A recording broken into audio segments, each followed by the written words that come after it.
Assalamualaikum warahmatullahi wabarakatuh.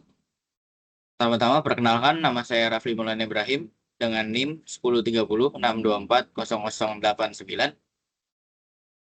Pada kesempatan kali ini saya akan mempresentasikan tugas saya yang berjudul implementasi paradigma terstruktur dengan tema sistem manajemen inventory gudang.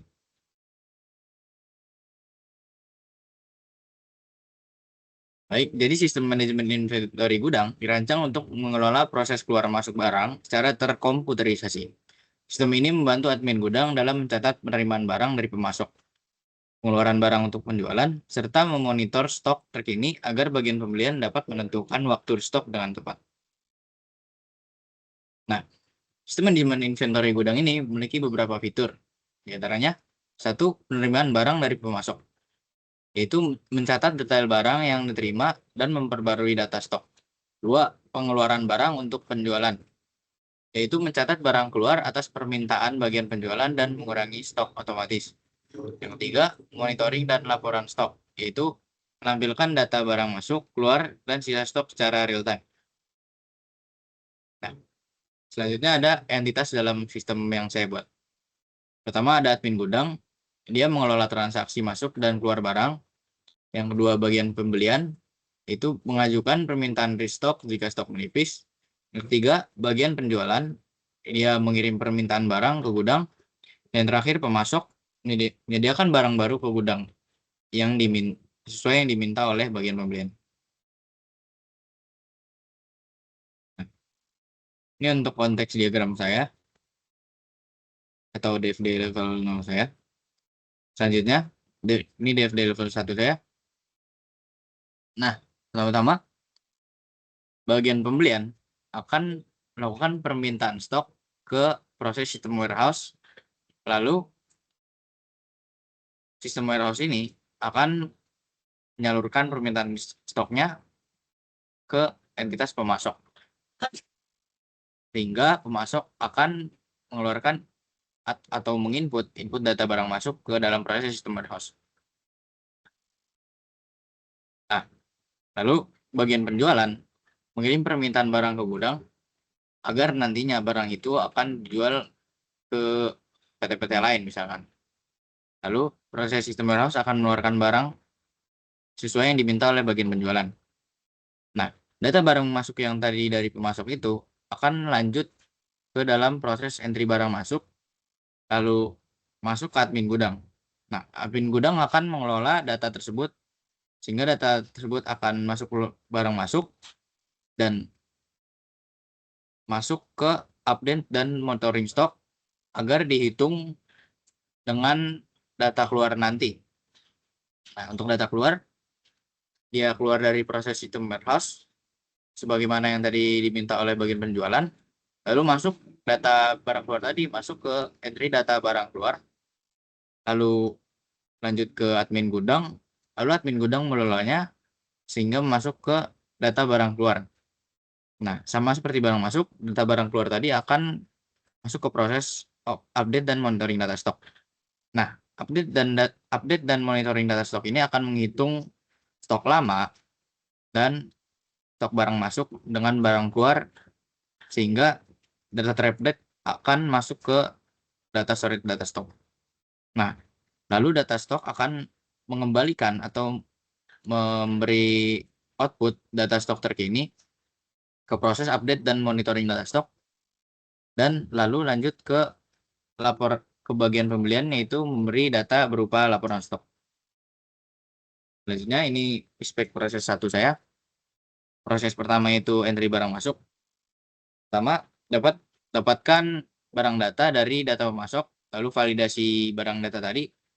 Jika status barang datanya terima, maka add atau tambahkan kuantitas barang datanya ke data stok terkini, lalu taruh atau put barang data ke data storage data barang masuk, lalu display barang masuk berhasil dicatat ke admin gudang.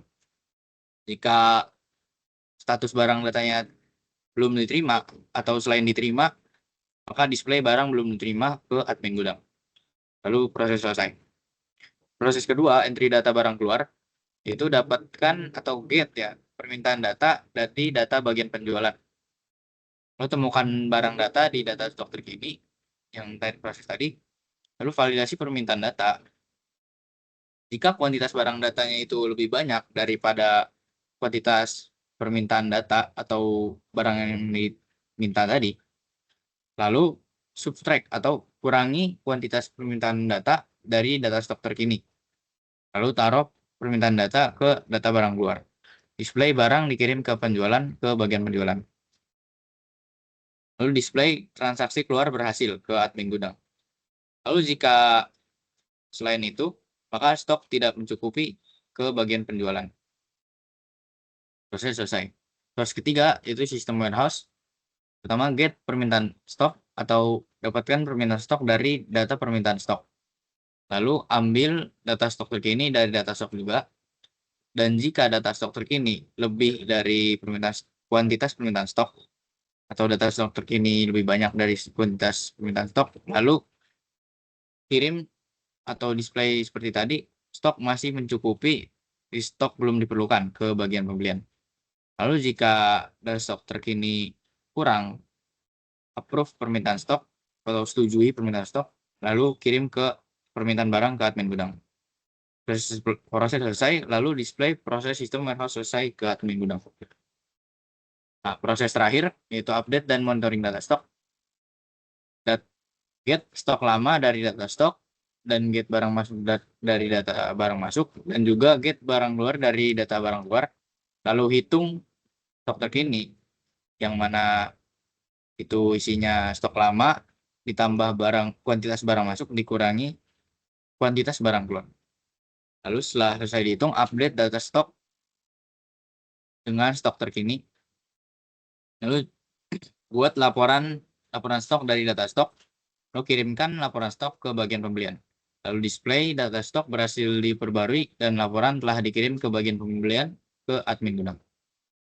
Lalu ini terakhir ada ARD saya. Seperti ini.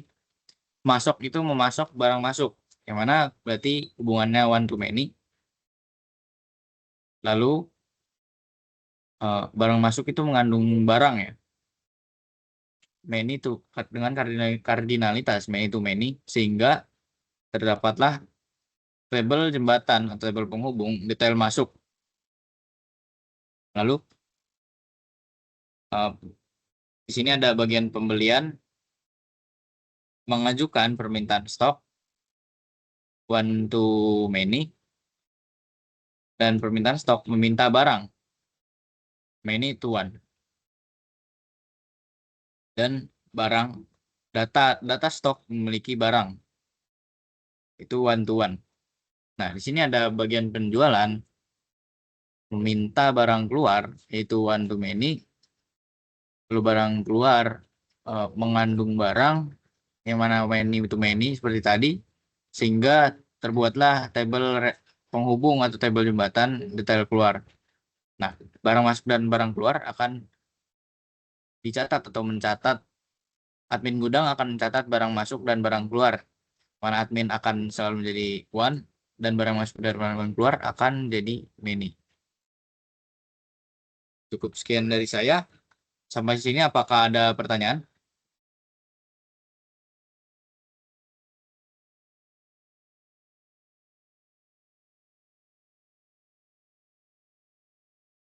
Ya, silakan. Jadi, bagaimana sistem mencatat barang yang diterima dari pemasok? Baik. Bagaimana sistem mencatat barang yang diterima dari pemasok? Baik. Jadi, langkah-langkahnya seperti pertama, sistem mengambil data barang dari data pemasok, lalu sistem memvalidasi data barang untuk memastikan status barang benar-benar diterima. Jika valid, maka sistem akan menambahkan jumlah barang ke dalam data stok terkini. Lalu menyimpan data barang tersebut ke tabel atau file data barang masuk. Lalu menampilkan pesan konfirmasi barang masuk berhasil dicatat kepada admin gudang. Dan jika status barang belum diterima, sistem akan menampilkan pesan barang belum diterima. Apakah sudah jelas, Raul? Sudah jelas, Rapli? Baik, terima kasih. Apakah ada pertanyaan lagi? Silakan. Izin bertanya, Siap. apa hubungannya tadi dalam DFD level 1, apa hubungannya admin gudang dengan entitas bagian penjualan? Baik, izin jawab. Nah, dalam DFD level 1 tadi, hubungan antara admin gudang dan bagian penjualan terjadi melalui proses entry data barang keluar. Alurnya seperti ini. Bagian penjualan mengirimkan permintaan data barang ke admin gudang melalui sistem warehouse tadi. Lalu admin gudang akan kemudian memproses permintaan tersebut dengan mengecek ketersediaan stok di data stok terkini. Jika stok mencukupi, sistem akan mengurangi stok, lalu mencatat transaksi barang keluar, dan mengirimkan konfirmasi pengiriman barang ke bagian penjualan. Lalu jika stok tidak mencukupi, sistem akan menampilkan pesan stok tidak mencukupi kepada bagian penjualan. Apakah sudah jelas? Jelas, terima kasih. Baik, saya cukupkan presentasi saya. Kurang lebihnya mohon maaf. Wassalamualaikum warahmatullahi wabarakatuh.